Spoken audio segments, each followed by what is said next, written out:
យកលហុងខ្ចីត្រសក់ការ៉ុតឈូជាសរសៃបន្ទាប់មកដាក់ប៉េងប៉ោះនិងទឹកក្រូចឆ្មាចុងក្រោយដាក់ទឹកជ្រលក់ដែលថៅកែផ្សំដោយផ្ទាល់ដៃ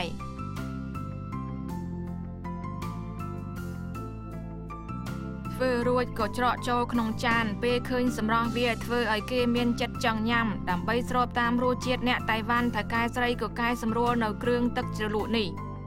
អ្នកតៃវ៉ាន់ចូលចិត្តជូរតិចៗឯជនជាតិថៃគឺបរិភោគជូរតែម្ដងប៉ុន្តែសំខាន់គឺមានរសជាតិផ្អែមហើយហឹរបន្ទាប់មកប្រៃបន្តិចគាត់ជាថៅកែស្រីឈ្មោះឈៀវស៊ូឡានមានអាយុ32ឆ្នាំ6ឆ្នាំមុនរៀបការមកខេត្តម៉ៅលីប្រទេសតៃវ៉ាន់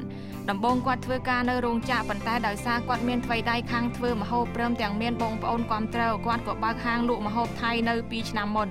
ខ្ញុំមិនប្រើទឹកខ្មៅទេគឺប្រើទឹកក្រូចឆ្មាទើបស្រស់មាត់ហើយលហុងខ្ចីវាជាវត្ថុល្អមួយដែលអាចជួយថែរក្សាក្រពះយើងហើយក៏ជាម្ហូបដែលគួរស្រស់មាត់ហាងម្ហូបមួយនេះតូចមែនប៉ុន្តែអ្វីដែលទាក់ទាញចិត្តមនុស្សគឺត្បាល់បុកមួយនេះនៅក្នុងត្បាល់បុកនេះមិនមែនបុកថ្នាំទេគឺបុកគ្រឿងម្ហូបលហុងខ្ចីពេលឈូសភ្លាមទើបវាមិនចេញទឹកហើយស្រស់សំខាន់គឺស្រស់ហើយញ៉ាំទៅស្រួយគាត់និយាយថាឥឡូវនេះថ្ងៃធម្មតាអាចលក់បាន 3000 យន្តបើពេលថ្ងៃឯកជនសម្រាប់អាចលក់បាន 8000 យន្ត